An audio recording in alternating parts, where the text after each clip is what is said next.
Welcome to Vivaan study guys. आज है 30 जुलाई 2020 और 30 जुलाई 2020 तक जितने भी most important top 10 current affair बनते हैं उन पर हम डिस्कशंस करेंगे और इनसे रिलेटेड जो फैक्ट और क्वेश्चंस होंगे उन पर भी हम चर्चा करेंगे। तो दोस्तों वीडियो को शुरू से लेकर लास्ट तक ध्यान से देखिएगा। अगर वीडियो आपको अच्छी लगती है, कंटेंट आपको हेल्पफुल लगता है तो चैनल को जरूर सब्सक्राइब करें, साथ ही साथ बेल नोटिफिकेशन प्रेस करें ताकि जैसे ही हमारे पास से डेली करंट अफेयर्स की वीडियो अपलोड हुआ करे उसकी लेटेस्ट नोटिफिकेशन और अपडेट सबसे पहले आप तक पहुंचे। और हाँ दोस्तों, अगर आपने हमारे चैनल को पहले ही सब्सक्राइब कर रखा है तो चैनल को ज़्यादा से ज़्यादा अपने दोस्तों अपने फ्रेंड्स को शेयर करें।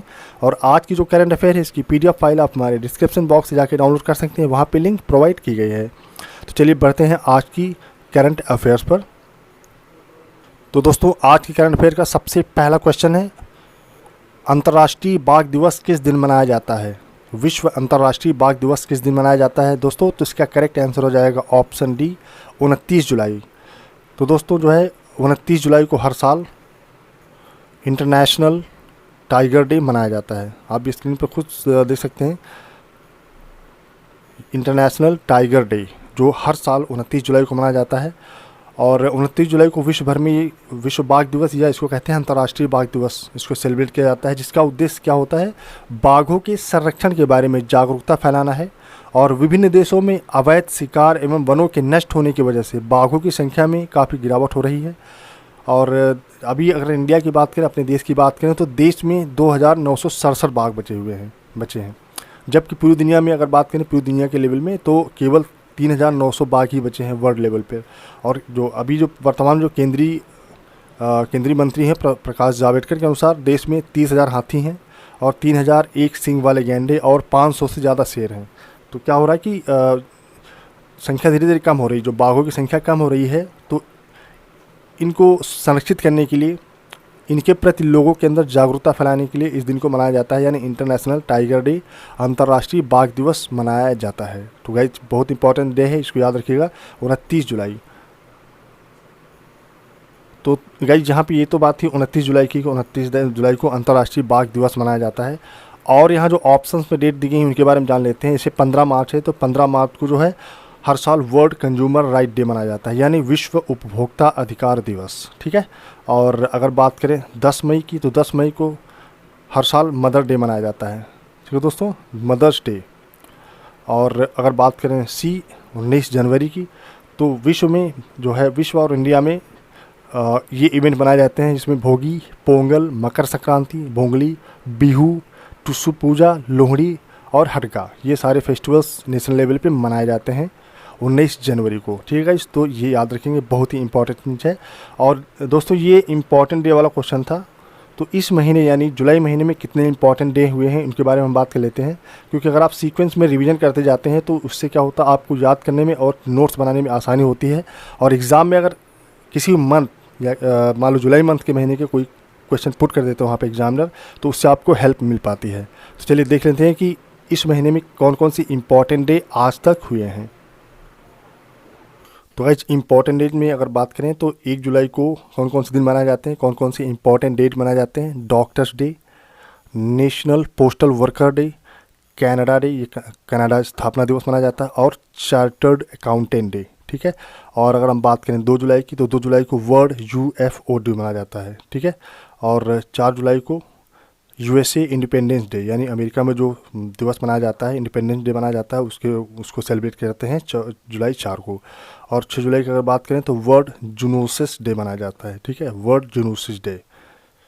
और यहीं पे अगर हम बात करें 11 जुलाई की, तो 11 जुलाई को वर्ल्ड पॉपुलेशन डे मनाया जाता है। और 12 जुलाई को 3 डे इंपॉर्टेंट डेज मनाए जाते हैं, जिसमें नेशनल सिंपलिसिटी डे और पेपर बैग डे और वर्ल्ड मलाला डे। 12 जुलाई को ये तीनों डे सेलिब्रेट किए जाते हैं।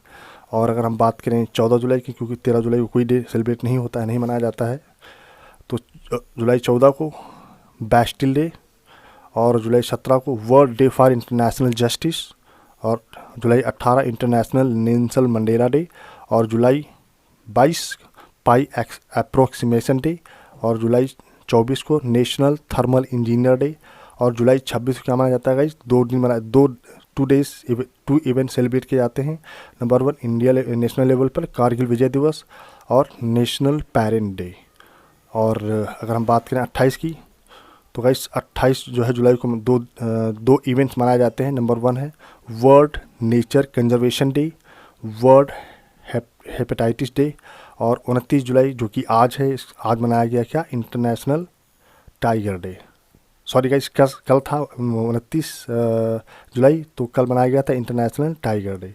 तो ये थे जुलाई महीने की अब तक की इम्पॉर्टेंट डेज। नंबर 2 है आज करंट अफेयर का जो है क्वेश्चन नंबर 2, हाल ही में किस क्रिकेट बोर्ड ने अपने मुख्य कार्यकारी अधिकारी यानी सीईओ लुत्फुल्लाह स्टेनिकज़ई को पद से बर्खास्त कर दिया है? तो किस देश ने किया है, किस देश के क्रिकेट बोर्ड ने किया है? तो गाइस इसका करेक्ट आंसर हो जाएगा option A, Afghanistan cricket board. तो अफगानिस्तान क्रिकेट बोर्ड ने क्या किया है कि अपने मुख्य कार्यकारी अधिकारी यानी जो सीईओ हैं लुत्फुल्लाह स्टेनिकज़ई को कुप्रबंधन, असंतोषजनक प्रदर्शन और मैनेजरों के साथ, जो वहाँ पे मैनेजमेंट है उसके साथ दुर्व्यवहार के कारण यानी मिसबिहेवियर के कारण इनको वहाँ से बर्खास्त कर दिया गया है। और जो है लुत्फुल्लाह स्टेनिकज़ई का एसीबी के साथ 3 साल का अनुबंधन था। और अफगानिस्तान के जो 50 ओवर्स के विश्व कप में लचर प्रदर्शन के बाद उन्हें पिछले साल लास्ट ईयर जुलाई में नियुक्त किया गया था सीईओ के पद पर, लेकिन अभी क्या है, इनकी कुप्रबंधन और लचर व्यवस्था के कारण इनको हटा दिया गया है। और अफगानिस्तान की टीम विश्व कप में भी एक मैच भी नहीं जीत पाई आज तक, ठीक है। तो इसके लिए जो है इनको जो है इनके पद से हटा दिया गया है, ठीक है। तो गाइस बहुत इंपॉर्टेंट चीज़ याद रखेंगे। और यहाँ बात हुई है अफगानिस्तान क्रिकेट टीम की। तो अफगानिस्तान क्रिकेट टीम की अगर बात करें तो यहाँ पर आप देख सकते हैं कि इसकी स्थापना हुई थी 1995 में। और कोच कौन है, लैंस क्लसेनर। सीईओ कौन है, लुत्फुल्लाह स्टेनिकज़ई। और चेयरमैन कौन है, फरहान यूसुफज़ई। तो अभी क्या हुआ है कि लुत्फुल्लाह को इनके पद से हटा दिया गया है, यानी इनको बर्खास्त कर दिया गया है। तो बहुत ही इंपॉर्टेंट चीज़ ध्यान में रखेंगे। और अगर अफगानिस्तान देश की बात करें तो अफगानिस्तान की जो कैपिटल है वो है काबुल। और करेंसी क्या चलती है, अफगानी। प्रेसिडेंट अशरफ गनी। और ऑफिशियल लैंग्वेज यहाँ क्या चलती है, पाश्तो और दारी चलती है। तो बहुत इंपॉर्टेंट क्वेश्चन गाइस, इसको कीप इन माइंड। और अगर वर्ड की बात करें, वर्ड में अफगानिस्तान कहाँ पे एग्जिस्ट करता है, तो आप देख सकते हैं वर्ड में ये है, वर्ड मैप में अफगानिस्तान यहाँ पे एग्जिस्ट करता है। चलिए बढ़ते हैं नेक्स्ट क्वेश्चन पर। तो नेक्स्ट क्वेश्चन गाइस, भारत ने यूरोपीय संघ के साथ यानी यूरोपियन यूनियन के साथ वैज्ञानिक सहयोग समझौते को कितने साल के लिए नवीनीकरण करने की घोषणा की है? यानी नवीनीकरण या मतलब नया करने की घोषणा की है, नए सिरे से स्टार्ट करने की घोषणा की है। तो कितने साल के लिए? तो गाइस करेक्ट आंसर हो जाएगा ऑप्शन डी, 5 साल के लिए। तो भारत ने यूरोपीय जो संघ है यूरोपियन यूनियन है, इसके साथ वैज्ञानिक सहयोग समझौते को 5 साल के लिए नवीनीकरण करने की घोषणा की है। और भारत और जो यूरोपियन संघ है इसमें अगले 5 वर्षों में वैज्ञानिक और तकनीक जो भी टेक्नोलॉजिकल सहयोग है मजबूत करने हेतु समझौते का नवीनीकरण किया है। और 15वें भारत यूरोपीय संघ शिखर सम्मेलन के दौरान दोनों पक्ष 2025 तक वैज्ञानिक सहयोग पर समझौते का नवीनीकरण करने पर सहमत हुए थे। और इसका नेतृत्व भारत की तरफ से प्रधानमंत्री नरेंद्र मोदी ने किया था। और यूरोपीय संघ के जो प्रतिनिधिमंडल का नेतृत्व यूरोपीय परिषद के अध्यक्ष चार्ल्स मिशेल और यूरोपीय आयोग के अध्यक्ष उर्सुला वान डेर लेयन ने किया था। तो बहुत इंपॉर्टेंट चीज़ें, इन की पॉइंट्स को याद रखेंगे गाइस। और समझौते पर शुरू में 23 नवंबर 2001 को हस्ताक्षर किए गए थे। स्टार्टिंग जो समझौता हुआ था 2001 में हुआ था 23 नवंबर। और इसका नवीनीकरण बाद में 2007 और 2015 में किया गया था। और अभी हाल ही में कब किया गया है, अभी हाल ही में किया गया है कितने साल के लिए, 5 साल के लिए इसको जो है समझौता किया गया नवीनीकरण के लिए, ठीक है गाइस। तो गाइस अभी जो 2020 में समझौता हुआ है नवीनीकरण के लिए 5 साल के लिए हुआ, यानी 2025 तक ये चलेगा। और यहाँ पे अगर हम बात करें यूरोपियन यूनियन की, क्योंकि जिक्र हुआ है यूरोपियन यूनियन का, तो गाइस ये है फ्लैग यूरोपियन यूनियन का जो ऑफिशियल फ्लैग है। और यूरोपियन यूनियन जो है इसका हेडक्वार्टर कहाँ पे है, हेडक्वार्टर है ब्रुसेल्स, बेल्जियम। और फाउंडेड यानी कि स्थापना कब की गई थी, 1 नवंबर 1993 को। कहाँ पे की गई थी, मास्ट्रिच, नीदरलैंड। और इसके प्रेसिडेंट कौन है, डोनाल्ड टस्क। और इसके संस्थापक कौन है, कौन कौन सी कंट्री ने इसकी स्थापना की थी, तो Germany, Italy, France, Netherlands, Belgium, Luxembourg. यानी इन कंट्री के ये सारी कंट्री मिलकर के यूरोपियन यूनियन कहलाती हैं। तो आप काउंट कर सकते हैं 1 2 3 4 5 6, यानी यूरोपियन यूनियन कितनी कंट्रीज़ हैं, 6 कंट्रीज़ हैं, ठीक है। तो इसको विशेषकर माइंड में रखेंगे कि मतलब यूरोपियन यूनियन के साथ कितने साल के लिए वैज्ञानिक सहयोग समझौते पर हस्ताक्षर किए गए हैं नवीनीकरण के लिए। तो नवीनीकरण के लिए जो है 5 साल के लिए हस्ताक्षर किए गए हैं, यानी 2025 तक ये समझौता चलेगा। चलिए बढ़ते हैं नेक्स्ट क्वेश्चन पर।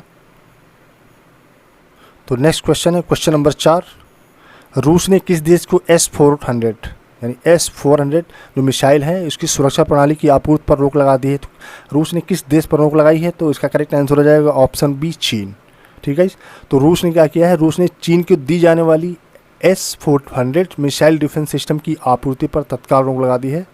अब चाइना को ये जो है सिस्टम की आपूर्ति नहीं हो पाएगी। और S-400 उन्नत प्रणाली वाला मिसाइल सिस्टम है जिसमें सतह से हवा में यानी ज़मीन से हवा में मार करने की क्षमता है। और रूस ने डिलीवरी पर रोक लगाते हुए कह दिया उसने कि भविष्य में S-400 की डिलीवरी के लेकर तिथि निर्धारित की जाएगी। और S-400 वायु रक्षा मिसाइल प्रणाली को रूस में अपनी तरह की सबसे उन्नत प्रणाली माना जाता है जो 400 किलोमीटर की दूरी और 30 किलोमीटर की ऊंचाई तक लक्ष्य को नष्ट करने में सक्षम है। तो इसके लिए जो है क्या, रसिया ने अभी S-400 मिसाइल सुरक्षा प्रणाली की आपूर्ति के लिए चाइना पर रोक लगा दी है। और अगर हम बात कर रहे हैं यहाँ पे रसिया की, तो गाइस ये है रसिया। अगर आप वर्ल्ड मैप में देखेंगे तो रसिया यहाँ पे एग्जिस्ट करता है। ठीक है। और रूस यानी रसिया की कैपिटल क्या है, मॉस्को। और यहाँ के प्रेसिडेंट कौन है, व्लादिमीर पुतिन। और प्राइम मिनिस्टर कौन है, मिखाइल मिशुस्तिन। और करेंसी यहाँ क्या चलती है, रशियन रबल गाइस। ठीक है। तो चलिए बढ़ते हैं नेक्स्ट क्वेश्चन पर। तो गाइस क्वेश्चन नंबर 5 है, NTPC लिमिटेड ने किस देश यानी जुलाई 2020 में किस देश में सौर ऊर्जा संयंत्र स्थापित करने की योजना बनाई है? यानी इसी जुलाई 2020 में सौर ऊर्जा संयंत्र स्थापित किया जाएगा। NTPC लिमिटेड ने कहा ये कि NTPC लिमिटेड के द्वारा कहा गया है कि किस देश में NTPC लिमिटेड किस देश में जो है सौर ऊर्जा संयंत्र स्थापित करने की घोषणा की है, योजना बनाई है। तो गाइस करेक्ट आंसर हो जाएगा ऑप्शन बी, श्रीलंका।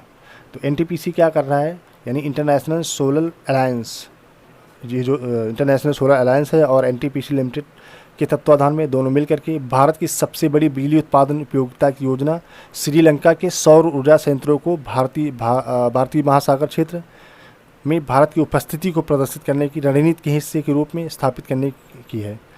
कि मतलब अपने एरिया पर एक रणनीतिक हिस्सेदारी दिखाई जाए, हिस्सा दिखाया जाए और हिस्सा जो है स्थापित किया जाए। तो इसमें क्या हुआ कि बेल्ट एंड रोड पहल में राष्ट्रों को आकर्षित करने का इससे काफ़ी फ़ायदा मिलेगा।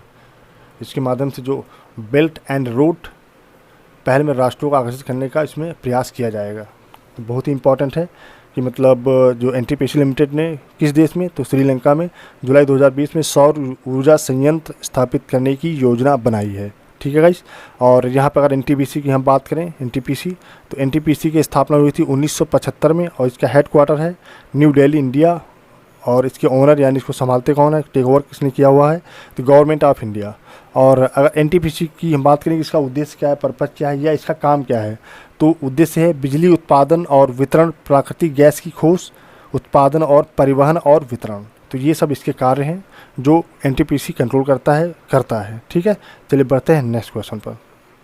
तो गाइस नेक्स्ट क्वेश्चन और आज ही करंट अफेयर का बहुत ही इंपॉर्टेंट क्वेश्चन है कि किस राज्य सरकार ने, कौन सा ऐसा राज्य जिसकी सरकार ने बिलुंग गांव का नाम बदलकर वहाँ का जो प्रसिद्ध लोकगीत है उसके नाम पर रख दिया है, रंगबत्ती बिलुंग कर दिया है। तो इसका करेक्ट आंसर हो जाएगा ऑप्शन डी, उड़ीसा। तो उड़ीसा राज्य सरकार ने क्या किया है, बिलुंग गांव का नाम बदलकर, बिलुंग विलेज का नाम बदलकर लोकगीत, वहाँ का जो लोकगीत है प्रसिद्ध, उस लोकगीत के लिए रंगबत्ती बिलुंग कर दिया है। ठीक है। तो बहुत ही इंपॉर्टेंट क्वेश्चन है, इसको माइंड में रखिएगा। और यहाँ पे बात हो रही उड़ीसा की, तो उड़ीसा की जो कैपिटल है भुवनेश्वर है। गवर्नर कौन है, गणेशी लाल। और चीफ मिनिस्टर कौन है, नवीन पटनायक। और अगर हम बात करें कि मैप में या जो है इंडिया में कहाँ पे एग्जिस्ट करता है उड़ीसा, तो गाइस आप यहाँ पे मैप में देख सकते हैं कि उड़ीसा यहाँ पे एग्जिस्ट करता है जस्ट बे ऑफ बंगाल के बिसाइड्स में, यानी बंगाल की जो खाड़ी है यहाँ पे उसके जस्ट बगल में क्या है, जो है उड़ीसा एग्जिस्ट करता है। ठीक है। चलिए बढ़ते हैं नेक्स्ट क्वेश्चन पर। गाइस क्वेश्चन नंबर 7 है, किस सामान्य बीमा कंपनी ने महाराष्ट्र और कर्नाटक में किसानों के लिए फसल बीमा अभियान बहुत ज़रूरी का शुभारंभ किया है? बहुत ज़रूरी गाइस, ये की पॉइंट यहाँ पे है, बहुत ज़रूरी। तो किस सामान्य बीमा कंपनी ने महाराष्ट्र स्टेट और कर्नाटका में किसानों के लिए फसल बीमा यानी बहुत ज़रूरी का शुभारंभ किया है? तो गाइस इसका करेक्ट आंसर हो जाएगा ऑप्शन सी, भारतीय एक्सा जनरल इंश्योरेंस कंपनी। ठीक है गाइस, तो भारतीय एक्सा जनरल इंश्योरेंस कंपनी ने क्या किया है, ने अपनी फसल सुरक्षा और वित्तीय सुरक्षा के बारे में प्रोत्साहित करने के लिए, यानी किसानों को प्रोत्साहित करने के लिए महाराष्ट्र और कर्नाटक में किसानों के लिए अपना फसल बीमा अभियान बहुत ज़रूरी है लॉन्च किया है।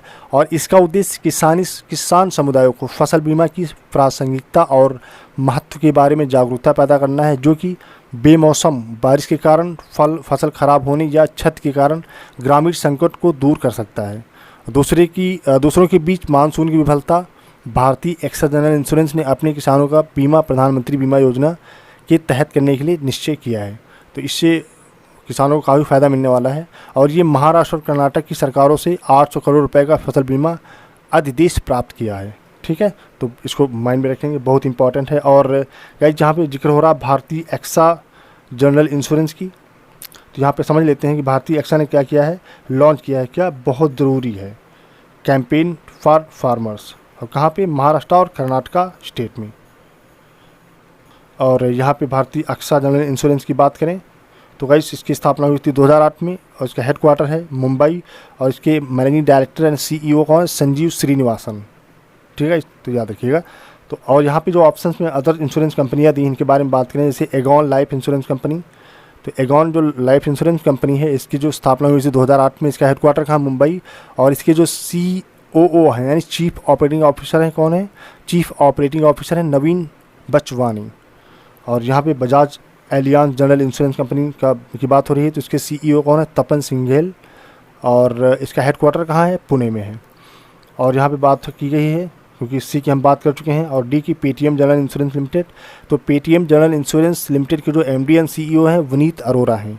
और पेटीएम की अगर बात करें, क्योंकि जो ये पेटीएम जनरल इंश्योरेंस लिमिटेड क्या है, पेटीएम कंपनी की जो है एक विंग है। और पेटीएम के जो फाउंडर हैं विजय शेखर शर्मा हैं। और पेटीएम का हेडक्वार्टर कहाँ, नोएडा उत्तर प्रदेश। और पेटीएम की स्थापना कभी हुई थी, 2010 में। तो ये थी इसके बारे में इंपॉर्टेंट फैक्ट। चलिए बढ़ते हैं नेक्स्ट क्वेश्चन पर। तो दोस्तों नेक्स्ट क्वेश्चन है, पर्यावरण नियमों के उल्लंघन से निपटने के लिए विशेषज्ञ मूल्यांकन समिति यानी EAC के सदस्य के रूप में किसे नियुक्त किया गया है। तो पर्यावरण नियमों के उल्लंघन से निपटने के लिए विशेषज्ञ मूल्यांकन समिति ने क्या किया है, यहाँ पे अनिल कुमार झा, करेक्ट आंसर हो जाएगा ऑप्शन ए, अनिल कुमार झा को जो है EAC के सदस्य के रूप में नियुक्त किया है। ठीक है गाइस, तो सरकार ने कोल इंडिया लिमिटेड कि जो यानी CIL जो है, इसके पूर्व अध्यक्ष अनिल कुमार झा थे, इनको क्या किया है, पर्यावरण मूल्यांकन नियमों का उल्लंघन करने वाले विशेषज्ञ मूल्यांकन समिति यानी EAC के सदस्य के रूप में नियुक्त किया है, यानी इनको अपॉइंट किया है। और पैनल को पहले 3 साल के लिए जून 2017 में इसे गठित किया गया था। और इसका कार्यकाल अब जून 2021 तक बढ़ा दिया गया, यानी 2021 तक बढ़ा दिया गया है। और अभी इसके जो है जो कार्यकारी सदस्य यानी मूल्यांकन समिति के रूप में किसे नियुक्त किया गया है, अनिल कुमार झा को, जो अभी क्या है, कोल इंडिया लिमिटेड के अध्यक्ष हैं। ठीक है, तो बहुत इंपॉर्टेंट चीज़ याद रखेंगे।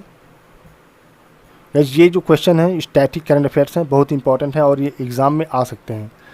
और ये आप देख सकते हैं अनिल कुमार झा को, ठीक है, जो former chairman of Coal India हैं। ठीक है, और अनिल कुमार झा, इनको बताया मैंने क्या है, अब इनको क्या बनाया गया, हेड एक्सपर्ट अप्रेजल कमेटी, इनको हेड बनाया गया किस चीज़ का, एक्सपर्ट अप्रेजल कमेटी, इसका हेड बनाया गया, यानी विशेषज्ञ मूल्यांकन समिति का जो इनको हेड बनाया गया। चलिए बढ़ते हैं नेक्स्ट क्वेश्चन पर।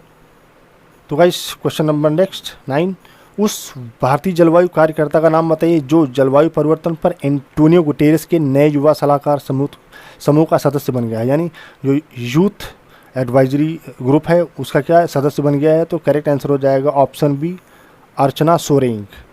तो गाइस जो है, जो संयुक्त राष्ट्र के जो महासचिव हैं एंटोनियो गुटेरेस ने जलवायु परिवर्तन पर अपने नए युवा सलाहकार समूह में 7 सदस्यों के बीच भारतीय जलवायु कार्यकर्ता अर्चना सोरेंग को नामित किया है। बहुत ही हमारे देश के लिए गर्व की बात है। तो गाइस ये हैं अर्चना सोरेंग, और इन्हीं को ही जो है एंटोनियो गुटेरेस ने क्या किया, जलवायु परिवर्तन पर अपने नए युवा सलाहकार की जो टीम है उनकी 7 सदस्यों की, उस सदस्यों की टीम में इनको शामिल किया है। और सदस्य जो वैश्विक कार्रवाई में तेज़ी लाने पर उसे नियमित रूप से सलाह देंगे, और ये जो ग्रुप है ये सलाह देता है और सलाह देंगे, और बिगड़ते जलवायु संकट से निपटने के लिए समाधान भी प्रदान करेंगे।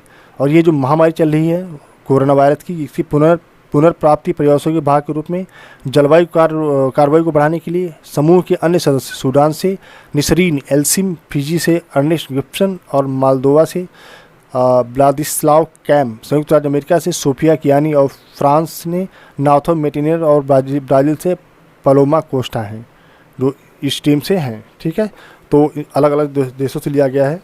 तो इंडिया से किसको लिया गया है? इंडिया से लिया गया अर्चना सोरेन को जो है उनमें टीम में रखा गया है, जो महासचिव गुटेरेस की जो है जलवायु परिवर्तन पर अपनी युवा सलाहकार की जो टीम बनाई उस पर इसको रखा गया है, स्थान दिया गया है। तो यहाँ पे आप समझ सकते हैं कि इंडियन एक्टिविस्ट हैं ये अर्चना सोरेन। ठीक है, और यूनाइटेड नेशन ने क्या किया है? चीफ यूथ एडवाइजरी ग्रुप में इनको शामिल किया है। चलिए बढ़ते हैं नेक्स्ट क्वेश्चन पर। तो क्वेश्चन नंबर नेक्स्ट है क्वेश्चन नंबर 10 और आज ही करंट अफेयर का लास्ट क्वेश्चन। किसी माइक्रो फाइनेंस इंस्टीट्यूशंस नेटवर्क यानी MFIN के CEO और निदेशक के रूप में नियुक्त किया गया है। तो गाइस करेक्ट आंसर हो जाएगा ऑप्शन ए आलोक मिश्रा। तो माइक्रो फाइनेंस इंस्टीट्यूशंस नेटवर्क के CEO और निदेशक यानी CEO कार्यकारी अधिकारी और निदेशक के रूप में कैसे नियुक्त किया गया है? आलोक मिश्रा को। तो गाइस अगर आलोक मिश्रा की हम बात कर रहे हैं यहाँ पे, तो गाइस ये हैं आलोक मिश्रा। ठीक है दोस्तों, जिन्हें क्या MFIN यानी माइक्रो फाइनेंस इंस्टीट्यूशंस नेटवर्क का CEO और निदेशक डायरेक्टर बनाया गया है। और इसमें क्या है, माइक्रो फाइनेंस उद्योग के लिए एक स्वनियामक संगठन ने घोषणा की है कि डॉक्टर आलोक मिश्रा 1 अगस्त 2020 को नए मुख्य कार्यकारी अधिकारी होंगे किसके? MFIN के, और निदेशक के रूप में भी इनको जगह दी जाएगी। और हर्ष श्रीवास्तव का पद संभालेंगे। इसके पहले कौन थे? हर्ष श्रीवास्तव पद संभाल रहे थे, इसके बाद जो है अब ये संभालेंगे आलोक मिश्रा। और आलोक मिश्रा वर्तमान में गुरुग्राम के प्रबंधन विकास संस्था यानी MDI के में सार्वजनिक नीति और शासन के प्रोफेसर और अध्यक्ष के रूप में सेवारत हैं। तो अभी क्या होगा? अभी इनको माइक्रो फाइनेंस इंस्टीट्यूशन नेटवर्क का क्या बना दिया गया है? इसका जो है नियामक संगठन जो है इसका इनको CEO और डायरेक्टर बना दिया गया है। तो याद रखेंगे, इस बहुत इंपॉर्टेंट क्वेश्चन है। और अगर हम बात करें MFIN की, दोस्तों MFIN की बात करते हैं, माइक्रो फाइनेंस इंस्टीट्यूशन नेटवर्क, तो इसके CEO कौन है? हर्ष श्रीवास्तव हैं वर्तमान में।